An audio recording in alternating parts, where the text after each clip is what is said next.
So we all know among the causes of infertility, 30% of the infertility issues are due to female factor.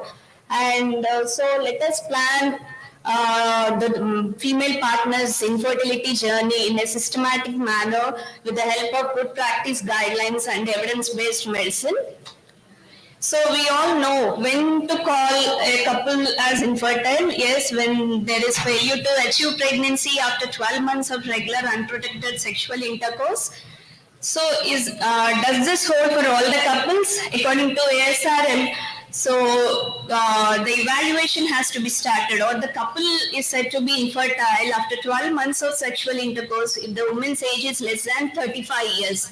So the evaluation has to be started even before, in case when the female age or woman age is equal to 35 or more than 35 years, it is after 6 months of failure to achieve pregnancy or failure of treatments. And immediate evaluation is here when woman age is more than 40 years, irrespective of duration of infertility. And site 20 days or menorrhea, we need to evaluate the couple. And they cannot expect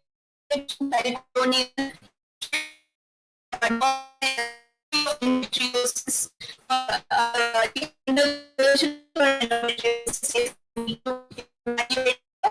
and when there is no suspected male infertility issue, yes, we have to evaluate. And also when there is sexual dysfunction, when she has complaints like vaginismus or dyspareunia, or the male partner has erectile or ejaculatory dysfunction, yes, we need to evaluate the couple.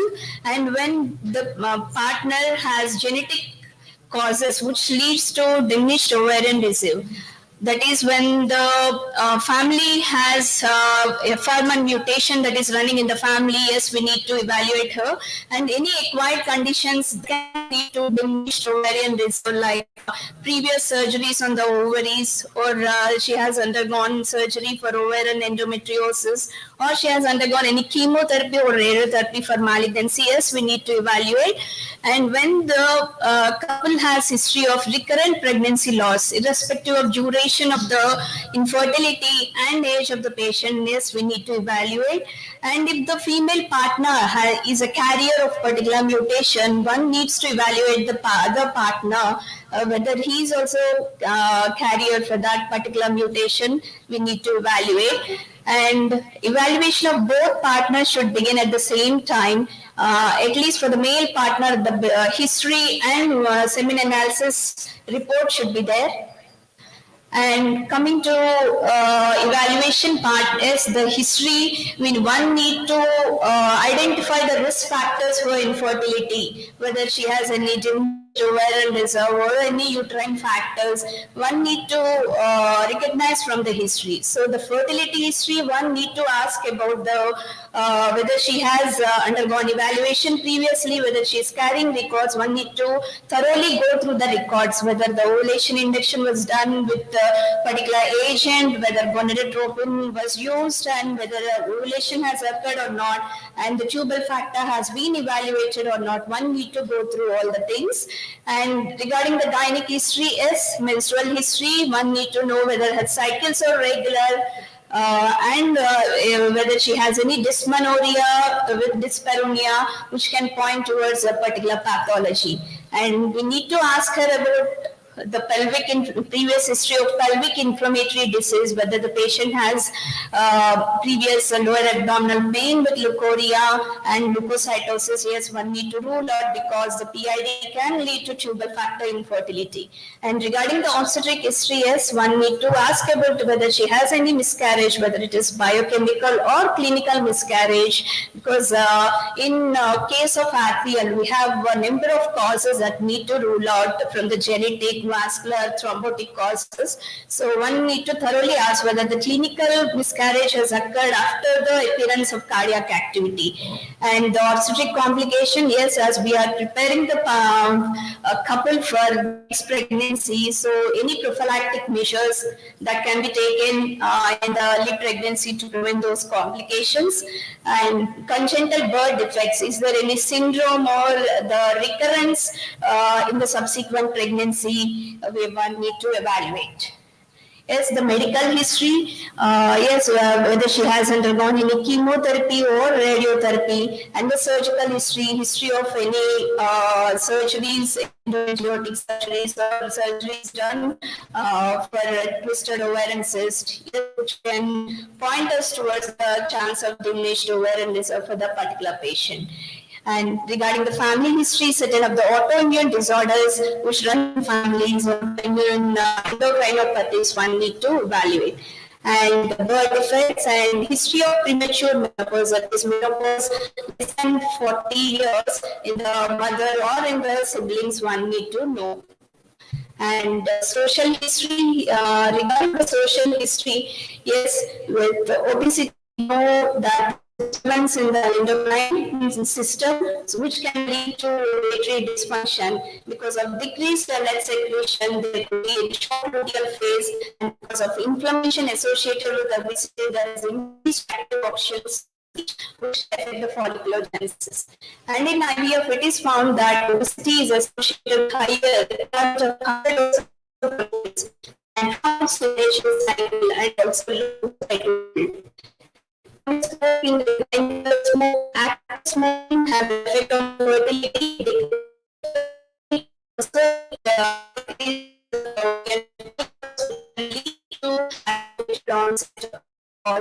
And as it has the tuberculosis glands to infertility, shall increase the risk for ectopic pregnancy. And it also decreases aromatase function and as it disturbs the meiotic and even it does not and so that with moderate consumption of it is there is increased levels and decreased progesterone levels. And stress factors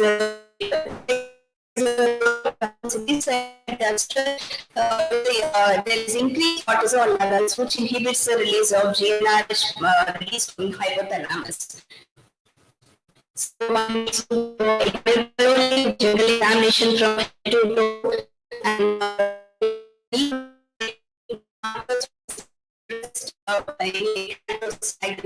any surfacism.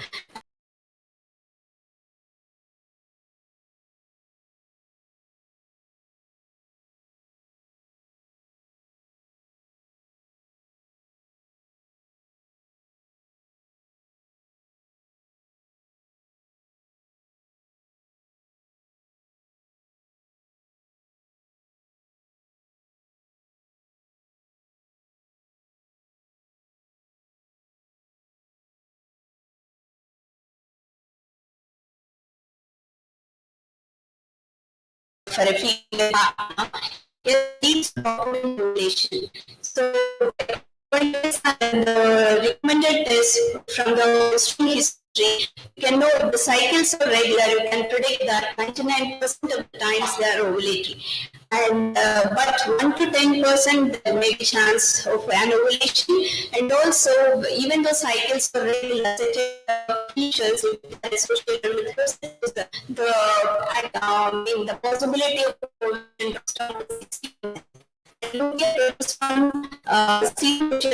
progesterone, which is done 1 week after ovulation or 1 week before the expression census.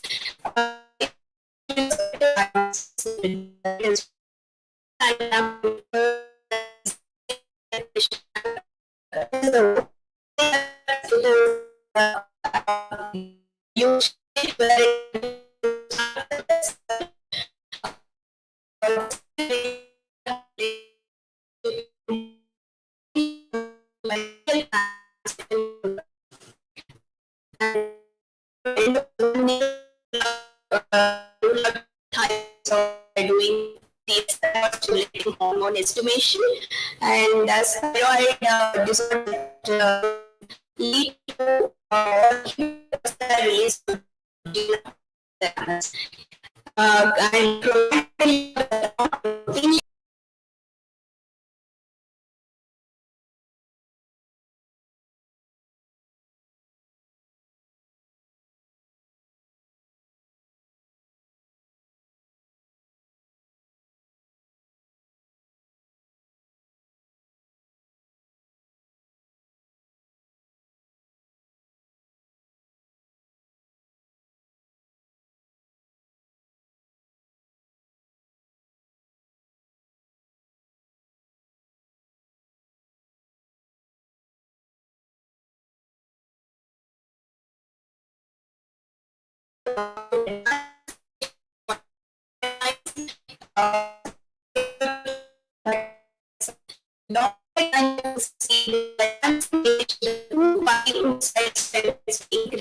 which is after 30 to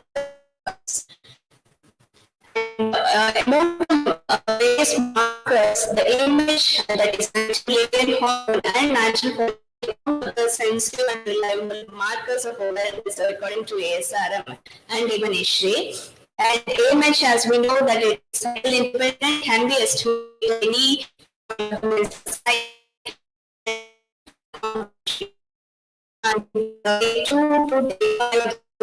before the appearance of dominant follicle. So this is the table showing the low prognosis groups. There is the classification which was based on markers of ovarian reserve and also the age. And also they have taken previous ovarian response to ovarian stimulation. So they have taken the ovarian markers as AMH less than 1.2 or equal to 1.2 as low prognosis and low reserve, and antigen follicle count less than or equal to 5. So one need to evaluate even the fallopian tube patency. The routine test we all know that it's program and contrast sonography.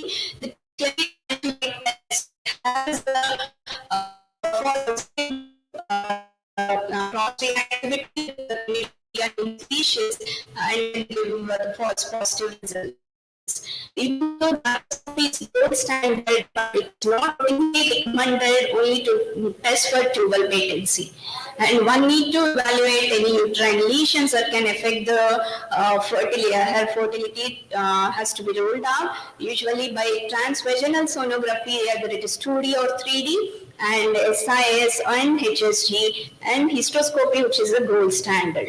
MRI, which is not routinely indicated, but one going for any surgery like deep endometriosis or going for myomectomy from fibroid mapping, it is recommended, but not routinely recommended.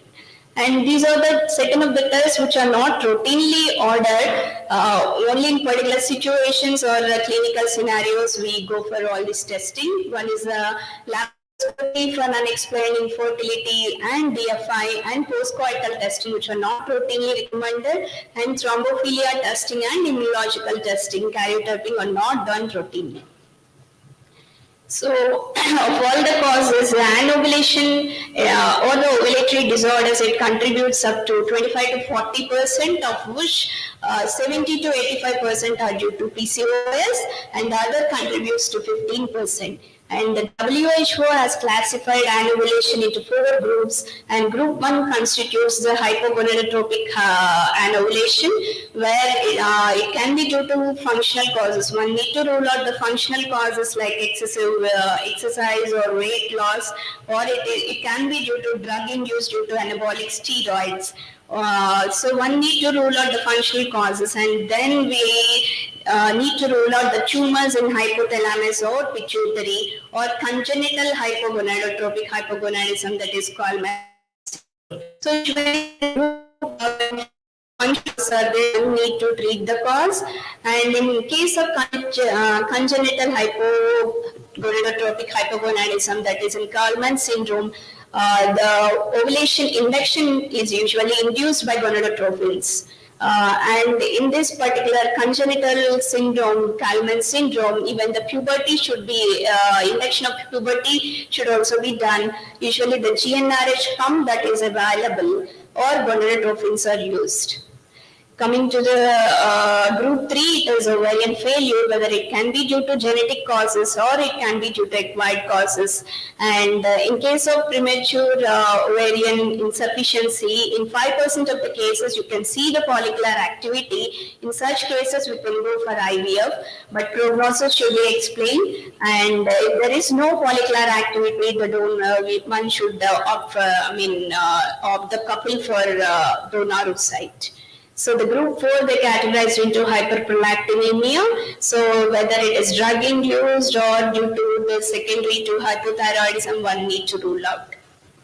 And coming to the PCOS, as 70 to 85% contributes to anovulatory disorder is contributed by PCOS. The diagnosis is usually by the Rotterdam's criteria. Among the 3, the 2 should be satisfied. And in the ultrasound diagnosis of PCOS, the guideline says the TVS, transvaginal sonography, is preferred if woman is sexually active. And the intravaginal transducer frequency should be at least 8 megahertz or more than that. And with that transducer, if the follicular number per ovary is more than 20 of either ovary, and or volume, ovarian volume is more than or equal to 10 ml, and we need to ensure there are no corpus luteum or cysts or the dominant follicle.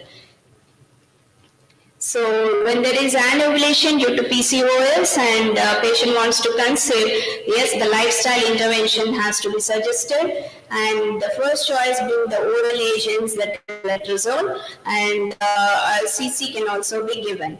And along with these oral agents, adjuvants can be given, and if there is no ovulation, oral agents, the second line would be the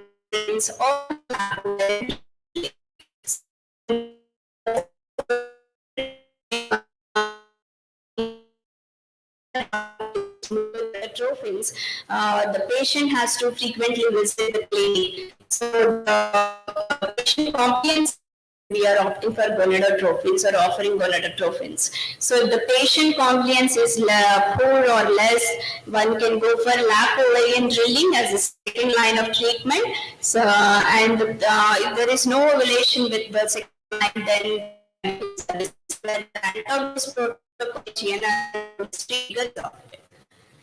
so the lifestyle management, what this, and in PCOS, when it is associated with obesity, one needs to have the weight reduction using the exercise and dietary strategies. And the exercise, it is about 10,000 steps which we should offer the patient, and which includes daily activities and structured exercise.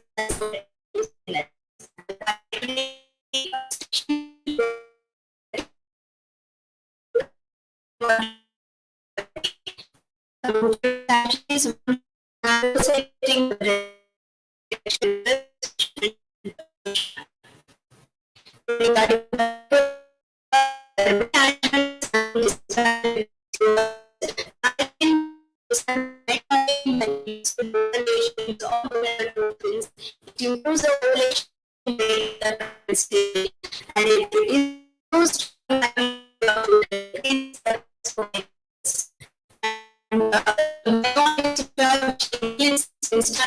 which is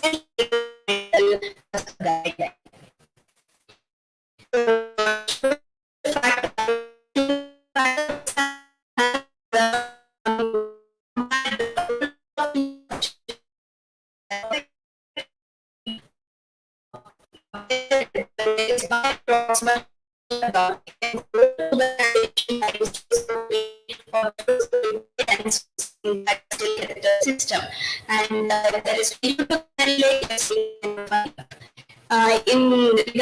when the distal tubal block. And this tubal disease, again, they have categorized into prognosis patients, and where the reparative tubal surgeries can be done, like laparoscopic, plastic, or the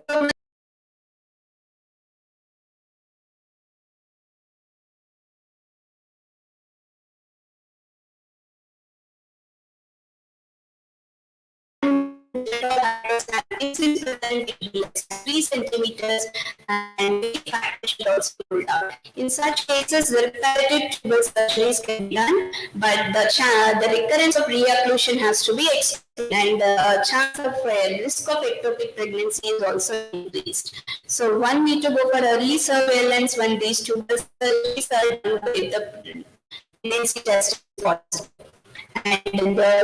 And in case in bad prognosis patients, one need to go for proximal tubal occlusion followed by IVF, and usually the proximal tubal occlusion or by laparoscopic salpingectomy is preferred. Previously the salpingectomy is thought to reduce the ovarian reserve, but taking care of the vessels in the mesosalpinx, we can avoid this complication, and doing the dissection close to the tube, we can avoid this complication. Coming to the sterilization reversal procedure, yes, the microsurgical anastomosis can be offered in a set of patients where, again, the age is very important. Age and other factors should be ruled out, and the site of anastomosis is also very important. The isthmo-ischemic anastomosis has good prognosis. And yes, the risk of pregnancy is again 4 to 8% versus 1.4% in IVF. Surgical skills who are expertise in laparoscopy in future areas, we can go for microsurgical anastomosis, or if the age is more or any other factors are there, one need to go for IVF. So a word about this endometriosis. In stage 1 and 2, where the mild and minimal disease, according to Eshrey, the operator laparoscopy could be offered, but is not, as it increases the ongoing pregnancy rates. But one need to consider her age and preference, whether there is presence of pain or absence of pain, and the male factor has to be evaluated, and good ovarian reserve. And the EFI is the endometriosis functional fertility index has to be calculated, and other factors of infertility has to be ruled out, and she has any previous history of surgeries. One has to consider all this because the laparoscopy could be offered, but it is not recommended in all cases. And so one can, if at all the laparoscopy has done for other purpose and came to identify the lesions, one, without leaving them, we should eliminate the lesions. And regarding the expectant management, can we go for expectant management? Eshrey says instead of expectant management, the IUI is preferred. And ART, yes, if the other treatments failed or already failed, and there is a male factor and decreased ovarian reserve, one should go for ART procedures.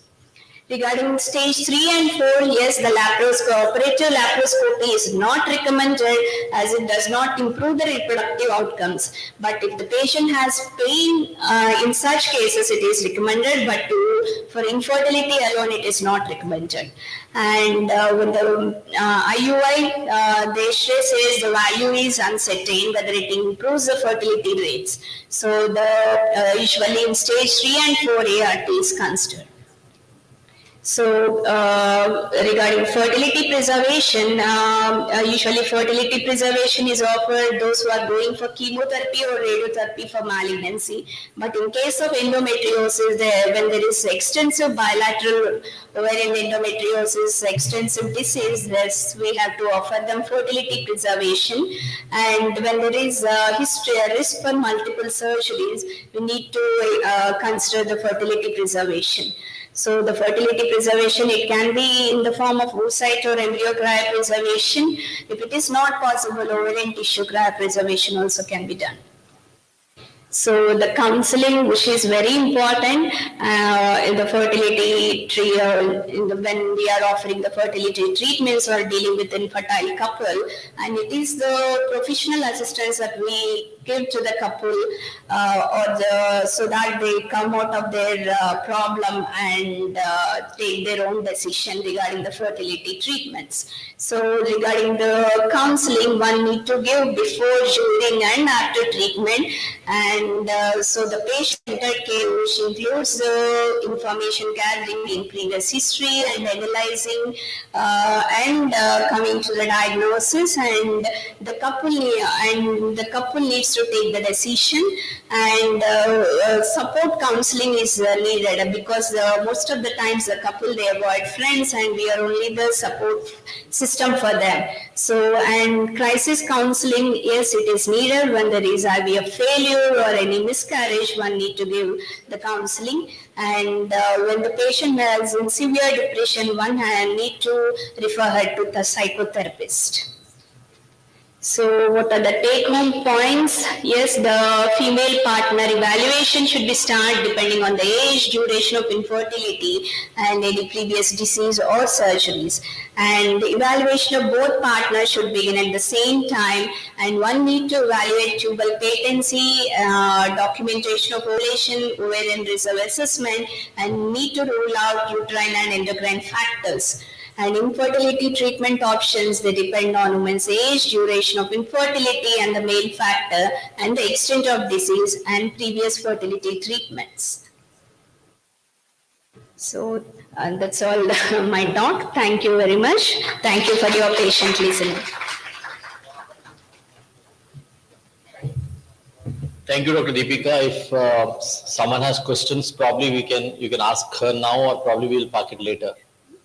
Any which ways, yeah. I would now request Dr. Sujatha ma'am to kindly come and deliver her talk.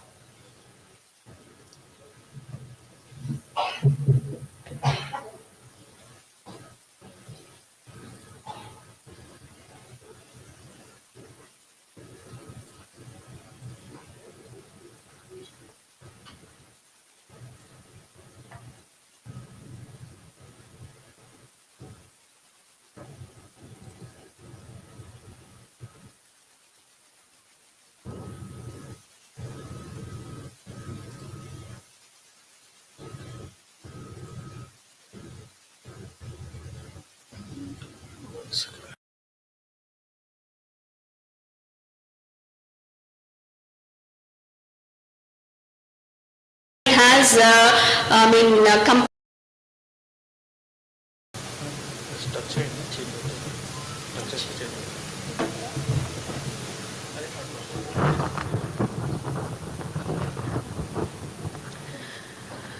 very good evening to you all. I would like to thank you all, first of all, for supporting us at Oasis for the last 12 years. And once since I started in Vijayawada, I've been coming to Ongole very frequently till the pre-COVID times, and you've always been having a warm welcome, and at the same time you've been supporting us. I hope you would continue extending your support here in Ongole, and this was the driving factor for us basically, because I did not want the patients who are reaching us, the distance should not matter, and they should not have a concern about reaching out and delaying their fertility treatments. With that intention, we had started at Ongole today. And in this session today, I will be discussing about managing the male partner in assisted reproduction. And Dr. Deepika has very elaborately discussed about the female factor, and we have been routinely doing female factor evaluation in our clinics. And when it comes to the male partner, about a couple of years ago, most of the times we only used to have the female coming to the clinics with a mother-in-law, and now with increasing awareness, we do have a male partner accompanying the female to the clinic, and both of them come as a couple. And we need to raise this awareness about the couple visiting us for fertility treatments together. So in this session, I would like to outline the appropriate evaluation and management of male in infertile couple. and also we should be able to, with this knowledge and with this awareness about management of male fertility, hope you would be able to provide the optimal patient management and give them the optimal success rates. So the male fertility evaluation and treatment starts with appropriate history. As a physician, we do take an appropriate history, and the same thing holds good even for the male partner.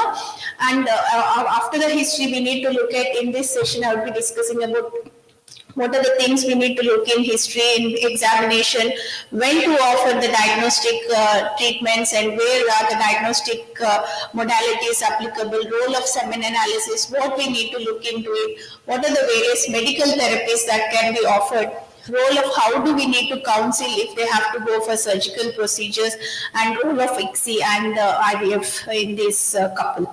So as we have been already aware of, infertility refers to inability to conceive after they are able to try for conception for at least 12 or more months of having regular unprotected intercourse. We do know that about 85% of couple conceive in the first 1 year, and another maximum 5% more would conceive in the second year, and we are only left with 10% of couple who are reaching out for us for fertility treatments. And in this part, when we divide the cause, where is the cause and what are the reasons where we need to evaluate. Initially, we thought that it was female was 30%, male was 30%, and both of them combined is 30%, and 1/3 is the factor which is the contribution from the male partner. But now we do see an increase in rising trend towards the male partner and male factor as an infertility issue, taking into the various lifestyle changes that are happening. Overall, we need to understand that male partner is contributing a lot to the cause of infertility, and it is increased to as high as 50%. So this is the reason why it is important in evaluating them. And when should we say that a male person or a male factor infertility? When do we say that they are having infertility?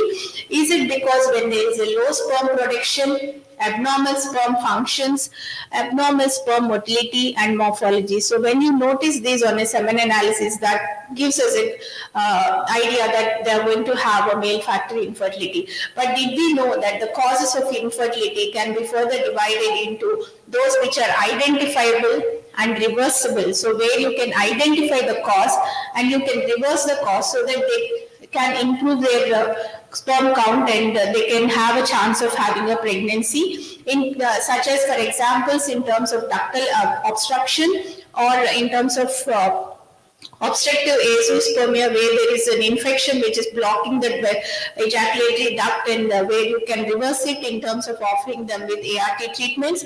Hypogonadotrophic hypogonadism is one entity where we can, if we can identify them, it can be treatable, and most of them have successful pregnancies with self sperms. And there are conditions where the causes are identifiable and treatable, but they are not reversible. In terms of testicular atrophy, which has occurred because of viral orchitis in the childhood, they might have a testicular atrophy which may not be reversible, but still we can offer them with microsurgical testicular extractions, where a part of the seminal seminiferous tubules may still be functional, and then they can end up in having a successful pregnancy. Sometimes, even though we do not identify the cause and we do not know what has to be offered to them to treat, it still accounts to idiopathic male infertility, which accounts to as high as 30%. So here we need to just give them empirical treatment for a couple of months and then move ahead as early as possible to the ART treatments. We do come across semen analysis where the report is quite normal, good volume of sperm which are present, somewhere around 100, 120 million per ml of sperm may be present, but these sperm may not have the function to have the ability to bring about the necessary, which is necessary for fertility. So this is where everything will be clear, like you will be trying to treat the female partner since the sperm count is normal, but still they are not conceiving. So the importance why I am dividing this into these particular division of identification is we need to set our goals and ideas of where and when to stop your fertility treatments and move to the next step of advanced fertility treatments.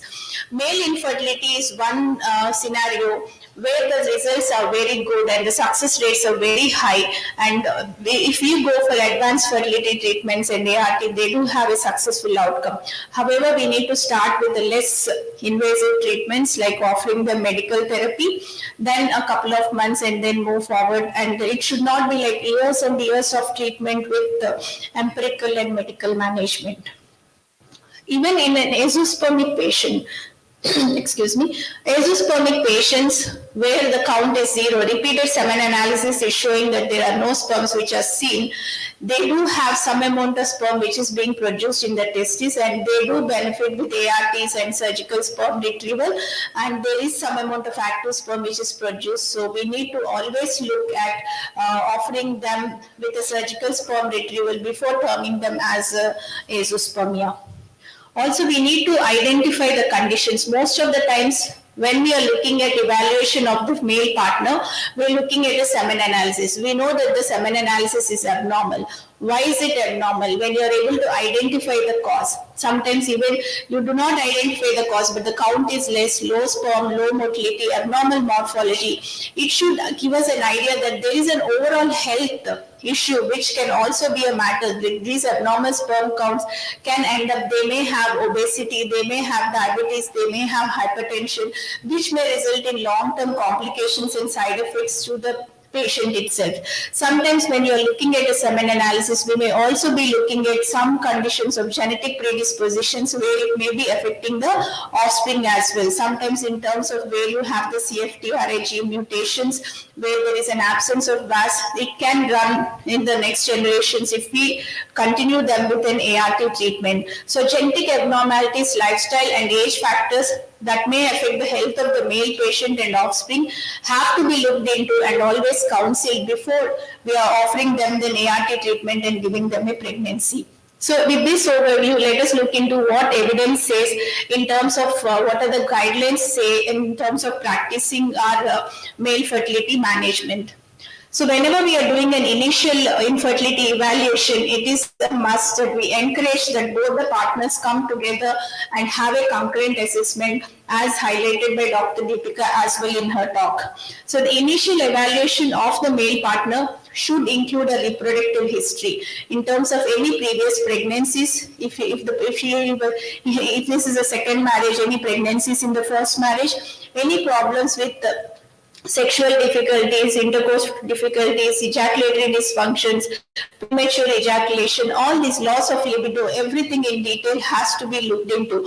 Also, we need to analyze this history taking in terms of any lifestyle factors which may contribute to the male factor infertility. Also, whenever we are doing a further evaluation, the first basic test which we have been taught is the semen analysis, and it continues to be the first basic investigation in the semen in the male partner infertility. And never go by one single test of semen analysis. It is always advisable to have more than one test. It's a strong recommendation to have one or more semen analysis before offering them with the fertility treatments. So whenever you're looking at the semen parameters and the semen analysis which is abnormal, where you find that the semen analysis is abnormal in terms of motility, morphology or the count, you need to have a presumed male factor infertility even in terms of history. It is always advisable to have an examination and evaluation of the male partner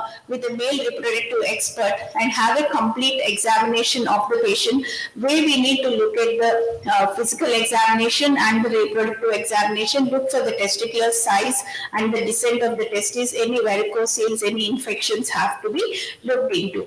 So what are the other indications where you need to have the male partner to be evaluated by the reproductive expert? Failed ART cycles, recurrent failed implantations, recurrent pregnancy losses, a male factor has to be thoroughly examined and we need to evaluate whether there is a cause from the male side. Whenever we are evaluating, age plays a very important role. both in female as well as in the male partner. The younger they come to us for fertility treatments, the best is the success rates. So we need to encourage the couple, and in our clinics, we need to create awareness in couple reaching out to us for fertility treatments. We need not push them to go for a fertility treatments, but at least we should encourage them to try and conceive naturally as early as possible. Even in the male, it is surprising that the testosterone levels drop by 1 to 2% per year after the age crosses 30 years. And by the time 40 years of age, there will be lots of sperm abnormalities and aneuploidies, which can result in the offspring having later on long-term health issues. So age is a very important factor, and we need to assess this whenever they come to us. Coming to the lifestyle factors, obesity and other lifestyle factors, excessive weight gain has been found to have an impact on the male factor infertility. Excessive smoking can lead to poor sperm morphology. Men who drink alcohol heavily also have low sperm counts. Also, surprisingly, excessive coffee consumption also can lead to further reduced sperm concentration and count. So we need to inquire and take an evaluation and history of even this history of smoking, alcohol and caffeine intake.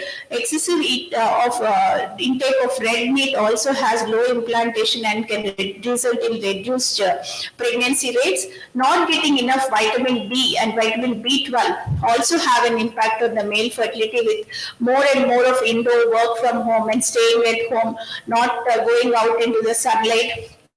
About 60 to 80% of the population are ending up in vitamin B deficiencies nowadays. So intake of junk food, stress, infrequent intercourse, loss of libido, all these needs to be inquired into whenever we are looking at lifestyle as a factor for infertility. So what evidence says in terms of lifestyle, and what we need to be looking at is, we need to always look at lifestyle factors and how these lifestyle factors, medications, age, their environmental effects have an associated component in male factor infertility.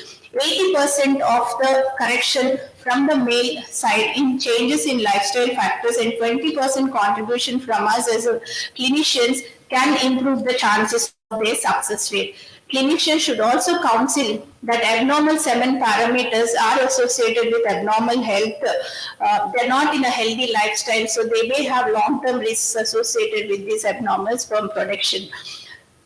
So coming to the next evaluation is in terms of semen analysis. There are lots of changes which have come across over a period of years on the semen analysis. We have the latest WHO 2021 semen analysis guidelines, where it says the volume is 1.5 ml. Semen concentration should be 16 million per ml. The total sperm count is about 39 million, and total motility of 42% and total progressive motility of 30%. Vitality 54% and normal forms is 4%, normal morphology. So we need to encourage the couple to have semen analysis done at a designated laboratories where they follow these criteria of uniform criteria or a standard criteria, not just reading the slide and giving the value and an approximate value.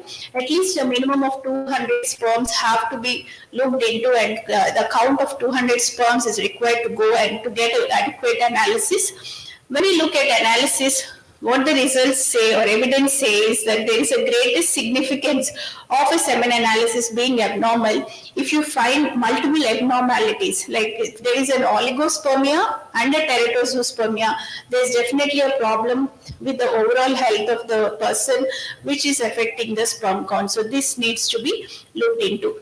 Hormonal evaluation, including FSH and testosterone levels, have to be considered in the male partner where there are symptoms like loss of libido, erectile dysfunction, and where the semen analysis shows oligospermia or azoospermia or atrophic testis. So this hormonal examination is only advised when you find that there are these symptoms and not there's a routine basis.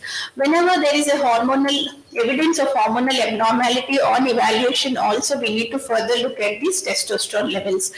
When you do the semen analysis and we find that there is an azoospermia or a severe oligozoospermia of less than 5 million, this is where we need to offer them with karyotyping, and Y chromosome microdeletion should be recommended in these women, in these men, where there is also whenever you find elevated and low testosterone levels, also we need to recommend this karyotyping and Y chromosome deletions. So to summarize on the semen analysis, normal normozoospermia patients, normal semen analysis count with a positive history or abnormal physical parameters or symptoms, and designate that they could be male factor infertility, where they have multiple failed ovulation induction cycles. We need to offer them ART as a condition for fertility treatments. Patients, we need to look at hormonal evaluation to rule out for obstructive and non-obstructive causes. The testosterone and levels are normal, you would be looking at obstructive azoospermia, and if it is abnormal, non-obstructive. Whenever you look at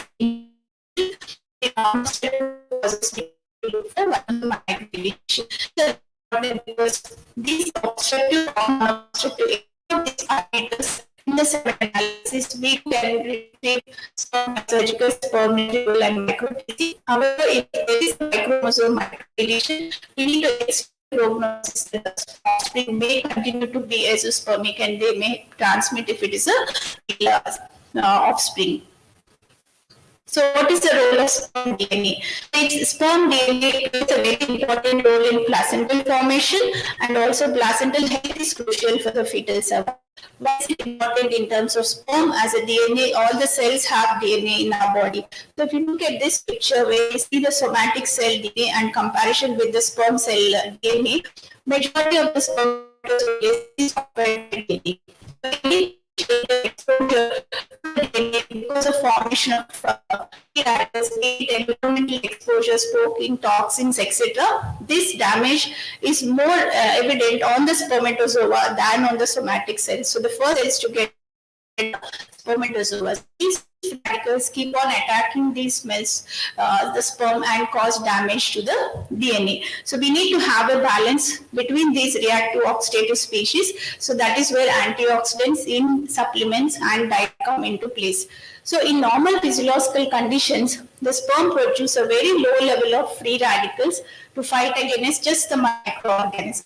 But if there is any environmental toxins or exposure to the environmental toxins or smoking, etc., can result in production of higher concentration of these free radicals, which can result in damage to the DNA, which can result in having a negative pregnancy outcomes.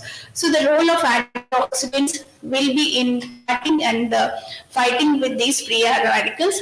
Vitamin C is one of the most potent antioxidant which is available. So antioxidants in terms of vitamin C, vitamin E and zinc can play a role in preventing this from DNA damage. So how long should we give this antioxidant? For 2 months. So what evidence says in terms of DFI and DNA damage? So sperm DNA fragmentation analysis is not routinely recommended as an initial evaluation for all infertile couples, though we do find that it can be because of the toxins, but it is recommended in couples where there are recurrent pregnancy losses, recurrent implantation failures, and where you find that there is a problem with the pregnancy loss. So because this sperm DNA damage, if loss, that is where we need to add this issue. Role of imaging in imaging. Ultrasound should not be routinely performed as an initial evaluation of infertile couple. Routine imaging for looking for or diagnosing for varicocele is not recommended when there is no clinical evidence or clinically palpable varicocele which is present. So the role of imaging lies only, and looking for a varicocele lies only when you have a clinically palpable varicocele. So what evidence is for varicocelectomy surgeries? Surgical varicocelectomy should be considered in a man who is attempting to conceive who has only palpable varicocele and infertility and abnormal sperm parameters. However, there is that we should not recommend varicocelectomy only by looking for a varicocele which is found on an ultrasound scan. So we should never treat the ultrasound, we should be treating the patient and a clinical finding. For men where there is a clinical varicocele and a non-obstructive azoospermia. So varicocele is the reason why we are looking at varicocele is because it is going to increase the temperature of the testis. So thereby the sperm which are produced are going to be dead because of the temperature. So there should be sperms, but it should not be azoospermia. Azoospermia, we need to look for other causes like whether there are any testosterone levels which are low. So correcting a varicocele in an azoospermia patient might not be beneficial improving the sperm. Those who are having non-obstructive azoospermia benefit with a surgical sperm retrieval than going for a varicocelectomy prior to the surgical sperm retrieval. This is what evidence is. So looking at, so there is no role for varicocele repair in azoospermia couple patients. So coming to the medical interventions, what are the medical interventions that we can offer? The antioxidants. So whenever you find a low sperm count, total motile sperm cells is what we are looking at, and total motile sperm count which is on the lower side, rather than offering them with an IUI treatment, they benefit better with an IVF ICSI treatment. That is what the expert opinion and evidence is. Use of aromatase inhibitors, HCG, selective estrogen receptor modulators, or a combination of these medications in infertile women with low serum testosterone levels can be tried to improve the testosterone levels. So this helps especially in those who have non-obstructive azoospermia. However, there is limited data on use of these medical interventions prior to going for a surgical intervention. Hypogonadotrophic hypogonadism is one condition where medical interventions have a role, and if you can determine the etiology cause of this gonadotrophic hypogonadism and offer them with medications, they do produce sperm and do have successful pregnancies. There is no role of testosterone. When you find low testosterone level, you should never supplement them with injections of testosterone. Improving the testosterone levels, this is going to cause a mental effect on the outcome. So what are the various medical interventions that can be offered? Depending on the testosterone levels and the FSH levels, we can look at HCG, HMG,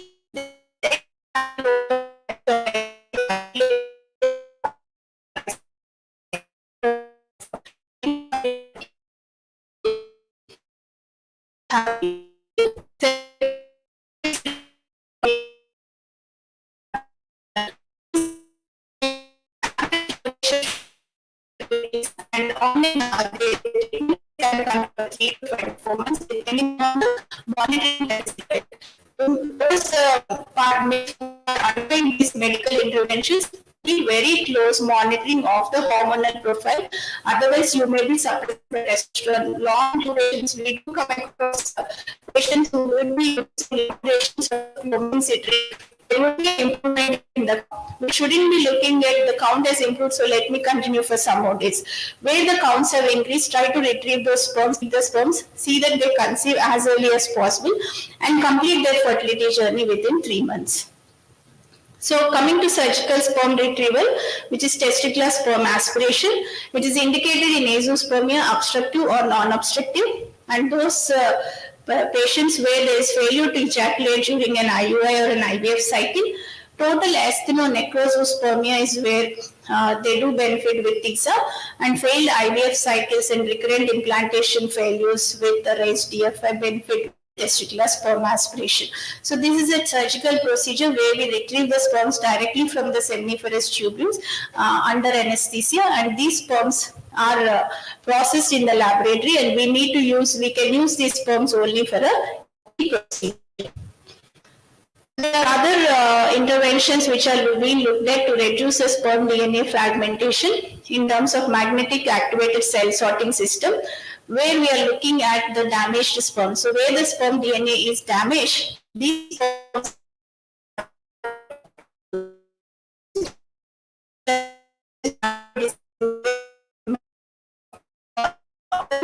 the membrane integrity is lost. So which is an early apoptosis. So when the membrane integrity is lost, the phospholipid phosphatidylserine is exposed. So this magnetic cell sorting system uses a technology where the magnets are attached with the 5, which has got the affinity for this phosphatidylserine. So those sperms which are damaged get stuck to the magnets, and the normal sperms which are not damaged come out of the chamber. So when you use these sperms which have got a normal DNA fragmentation and those which are not going for apoptosis, we can improve the success rates of those pregnancies. Microfluidics is another technique where we are using, we have now started using with very good, excellent results. And this again uses the same technique where there is a laminar flow in the middle, and the sperms which are motile with less DNA damage come to the chamber C, and which we can take them out and use them for the fertility treatments. We have noticed at Oasis an outcome of a clinical pregnancy rate as high as 79% with usage of this cell sorting techniques, and we're able to offer this to the couple who approach us. So what is the future? Where does the future lie?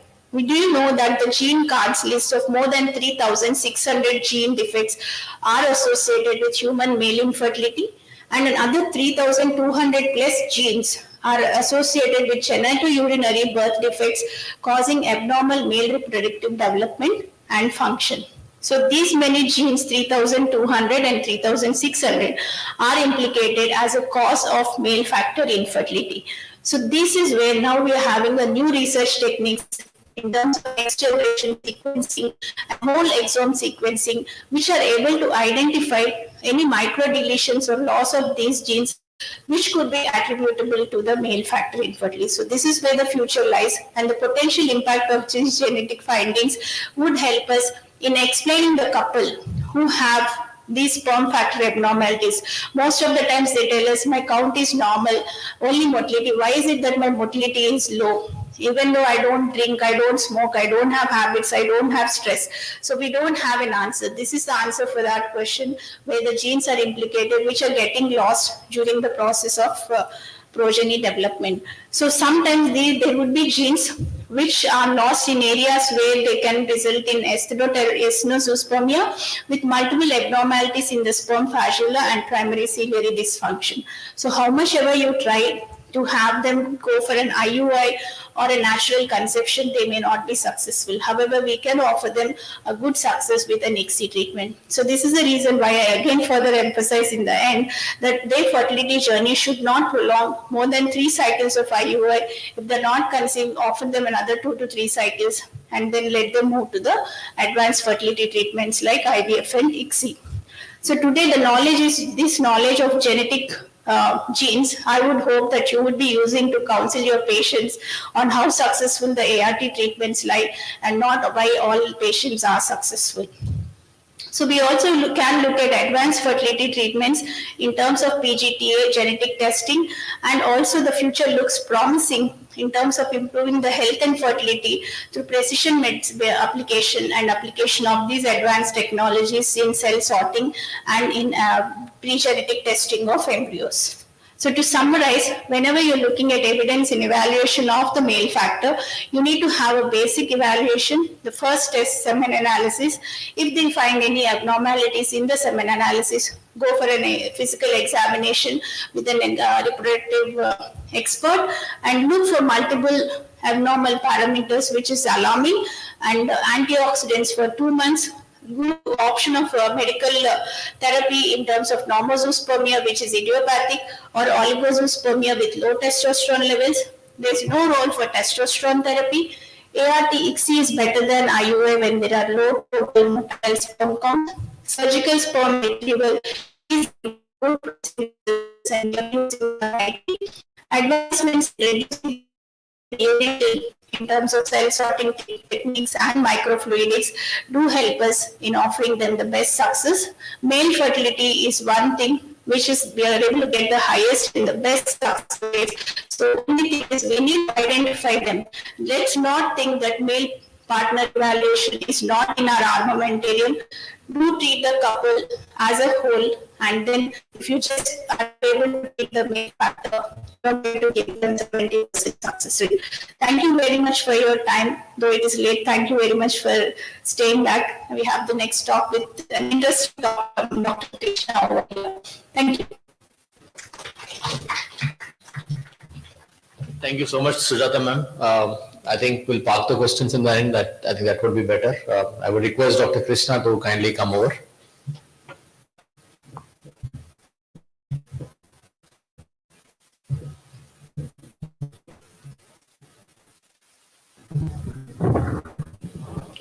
Quite late after the events, let's embark onto the journey of the gap in the laboratory. I'm not take long. I'll keep it very short.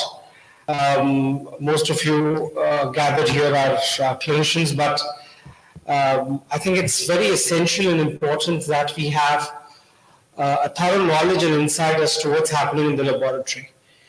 It's okay for an embryologist not to know much about the clinical science, but the vice versa probably is not a good idea.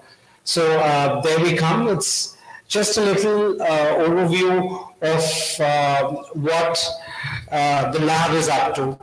In 4 decades that first test baby was born, a lot of research has gone, science has developed in every direction.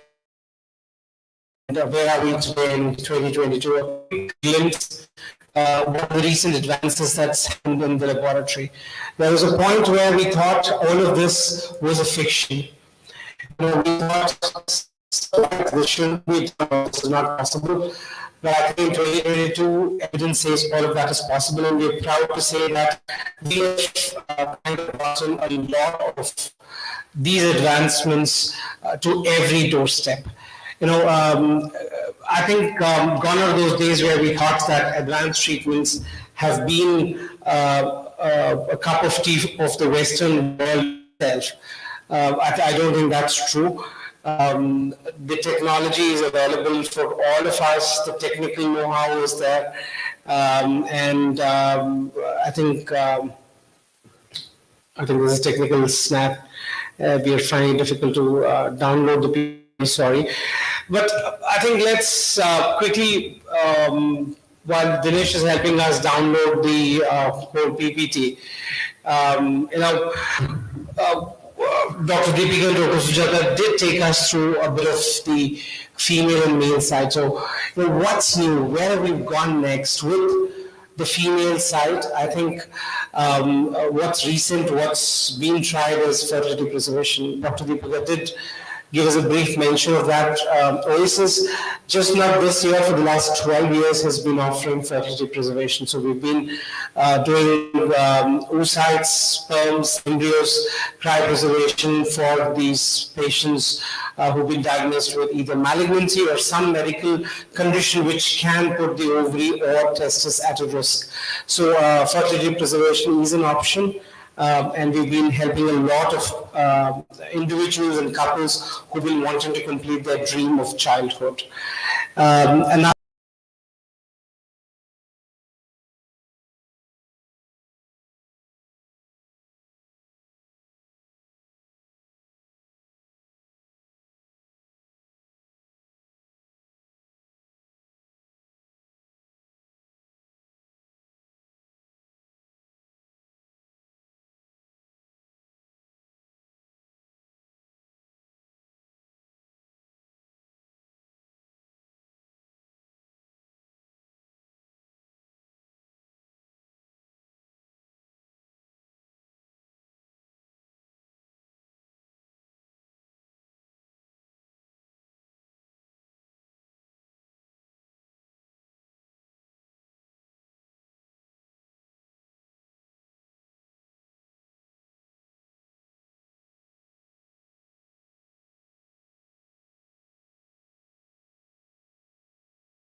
people who did not have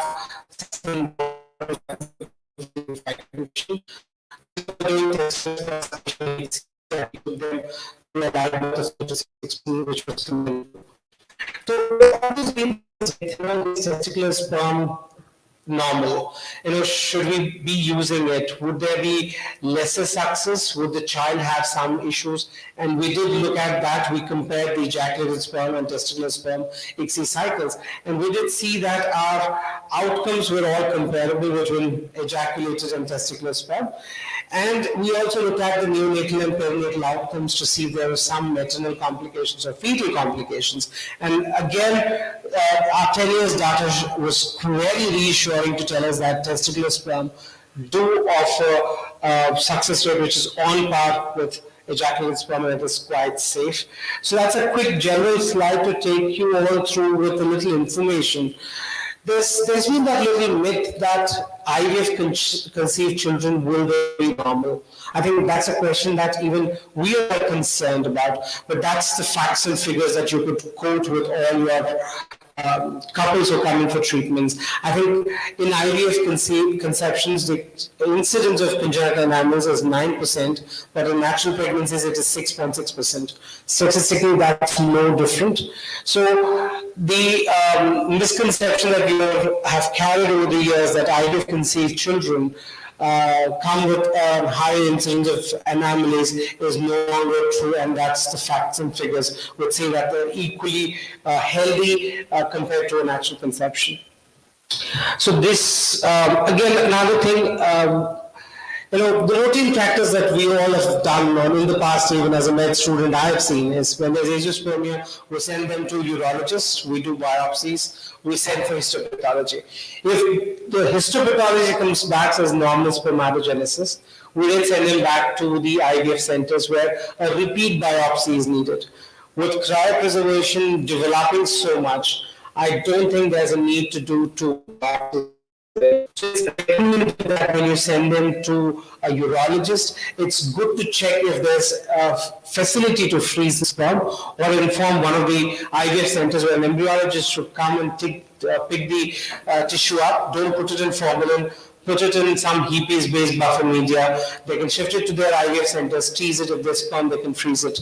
So this is again our data of Oasis, which was published in Fertility Sterility, where we compared would frozen testicular tissue give us equally good results, and the answer is yes. Our live birth rates were no different between fresh and frozen tissues.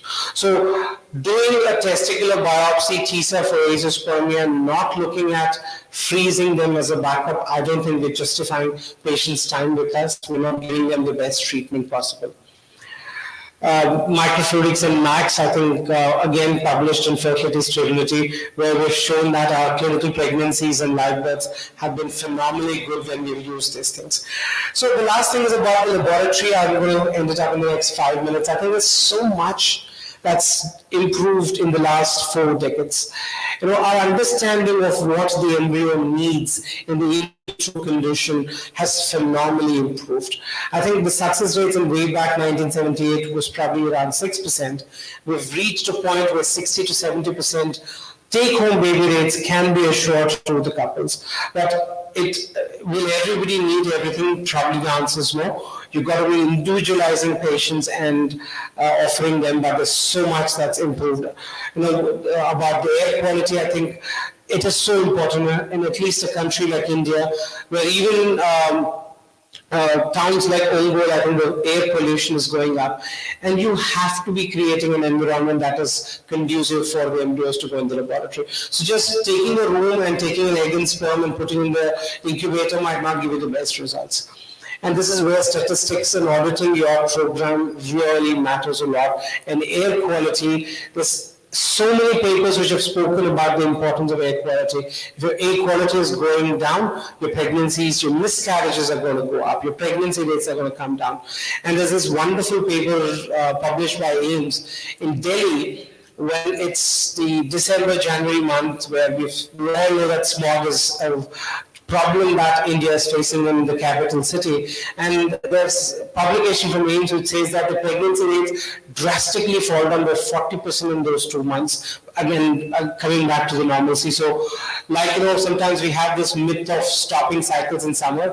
Actually, it's a myth. You don't have to stop any fertility treatments in the month of summer. Vijayawada, Ongole, there's this trend where you see cycles going down because people think summer is not a good month. There's absolutely no such thing in science which says that pregnancy rates go down. But in winters in Delhi, it's because of the pollution that's going up, pregnancy rates are coming down. So air quality is of paramount importance. And our knowledge about the incubators, culture media and all is so improved. Picking the best embryo, I think there's so much that is improved in the laboratory science as to how do we pick the best embryo. Because it's just not about letting the woman fall pregnant. It is also to ensure that it's a singleton pregnancy where the lady reaches the term and delivers and takes home a healthy baby. I'm sure as obstetricians, we've always hated when a lady has come back with a multiple or high order pregnancy just from an ART cycle. A natural conception, that's something that we can't control for a twin pregnancy. But if it's an ART, where I've put back 2 or 3 embryos and the ladies come back with a twin or triplet, we all know that's quite a nightmare and the morbidity is going up. So putting back a single embryo is what is the strategy at this point in time. Countries like UK adopted it and they've shown that the live births and implantations don't go down. Putting 4, 5 embryos will not give us the best reproductive outcome.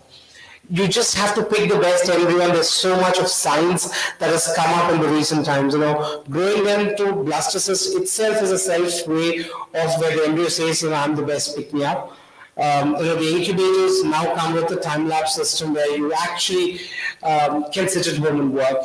I am married to an IT lady, and I hate it when she says I'm working from home. And because as an embryologist, I've never got that opportunity to do that. But now there's a camera that's fitted in my incubator. I just have to come do ICSIs and go home. And the information comes on my laptop. I just can look at the way my embryos are growing. It's such a bliss to see your embryos grow. They talk to you. If you have the patience to hear your embryos, the embryos have got wonderful stories to tell you. Do we have the time? Do we understand the language? And that's where the lab is all about. The science of laboratory is all about that. And there's so much that's improved. We did have a brief mention about PGTA, which is biopsying the embryo and understanding if your embryo is genetically normal. It's just not for people with single gene disorders like thalassemia or sickle cell. Nowadays, women with recurrent implantation failures or recurrent pregnancy loss, or in fact, we say to reduce the time to pregnancy. Most of us, I'm hoping, in our early late 30s here, and I think we all belong to that fast forward generation. And so are our couples who are facing infertility who come to us who wanted everything. They don't mind have wasted 5, 7, 10 years, but they land into our clinics next month. The UPT should be positive. I think that's the mindset all of us are going through, and I think PGTA can be one of those things which can help us reduce the time to pregnancy. So there's so much that's improved just to pick the best embryo. That would give you the best implantation, a singleton pregnancy, keeping in mind the morbidity and mortality, and ensuring the obstetrician also has a peaceful night's sleep. And this is where it all starts. I think we're going ahead next, I think artificial intelligence. Nowadays, everything what we're doing, we want artificial intelligence, fast forwardness. When the lady comes, she wants to know when will she be pregnant, what is the date, when will she deliver, will it be singleton? They want to plan so much. I'm like, why did you not plan pregnancy in the first 6 months? Jokes apart, artificial intelligence is going to be the future of ART and medical practice, which is helping us improve on the success in the future. I'll brush through the files, slides from here. I think pressure frozen embryo transfer. Frozen embryo transfers do give us better success rate because you're going to get a better uterine environment, and that's been our experience at Oasis as well. We believe in vitrifying our embryos and doing an embryo transfer, FET cycle or a frozen embryo replacement cycle. That's been our success rates, and putting one or day 3 or day 5, there's always been that confusion. Day 5 undoubtedly gives you the best success rates. Whether to put 1 or 2, I think I would always want to pick on putting one best quality embryo. Putting two is only going to increase your multiple pregnancy rates, and that's Oasis data. We're putting one embryo back, we had a live birth of 35. Putting two, we had a live birth of 46, but our multiple pregnancy with single embryo transfer was only 3%, but which went up to 23%, which is phenomenally higher number. How do we improve on implantations? Yes, we did speak about PGTA, but there's, I think, something called as embryo glue, which again is a chemical, which is hyaluron, which is shown to improve the cross-talk between the embryo and the uterus. So I think we do believe doing a lot of interventions for these women with recurrent implantation failure, and embryo glue is one of the things. Would laser help us and improve reproductive outcomes? The answer is no after 20 years of research. Right now, I think laser is only used for embryo biopsies. So PGTA is something that's helping women with advanced mental age, recurrent implantation failure, and even severe male factor infertility. And that's been the success rates of Oasis. A lot of happy couples who have gone home with babies who had failed in the past and published in the year 2019 in Human Reproduction. So did our RPL. So RPL, it's more about the idiopathic RPL. And there's so many times 4 or 5 miscarriages. We've done all that whole spectrum. The patient spent sometimes thousands, sometimes lakhs. Nothing's happening. PGT can be the answer. We're probably not picking up translocations or inversions in such women or such embryos. We probably are picking euploid embryos, and that could probably give them a better success rate for live birth. So I think the recipe for success is your laboratory. If you're wanting to really run a good infertility program, the success, the secret lies in your laboratory. If your embryologist is not doing a good quality control program, is not constantly looking at document control and taking care of the equipment, I don't think we will have the success rate. And it's a myth that the Western world is going to have a 60% success. India equally has shown, and at Oasis we have this, so it's time that you build up a good laboratory team as well, a good team of scientists. So I think it's all about innovations and everything, and we keep innovating, we keep adding to the science in India, and this has been our recent innovation. We implemented electronic witness system, because even in today's world where a lot of people are IT and they know technology is something that has reached every corner of India. But still there's that little thing they come and say, will you ensure that this is my sperm and my wife's egg? Is my wife carrying our own genetic child? This is a question we get to hear quite often. And I think that's right, it's their right. When they've come and paid so much, it's my duty as an embryologist to give that comfort to the couple that there was no mishap or mix-up.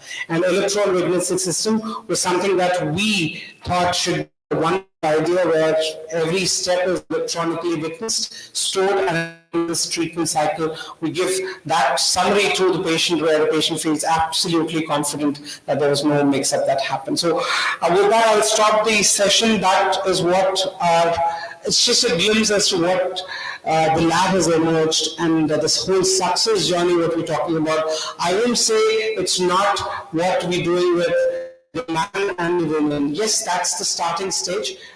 They need to be taken care of, but the lab is equally important in ensuring we get the success rates as high as 60 to 70%. Thank you, everyone.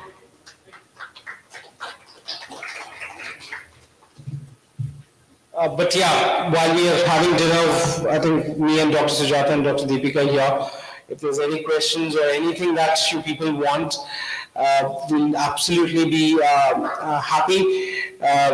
Sorry, I got a bit delayed joining you guys in the beginning, but we wanted to get to every little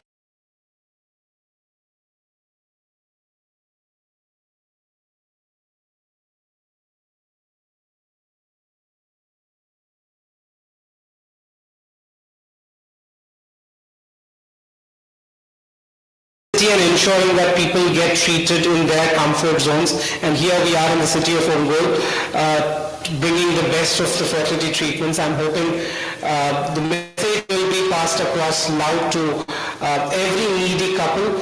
and we are hoping these advanced treatments reach everybody. Advanced treatments are not confined to Delhi, Bombay or Hyderabad. Now I think everybody can get an access to that. Thank you all. It was a wonderful evening with you all here in Ongole. Thank you.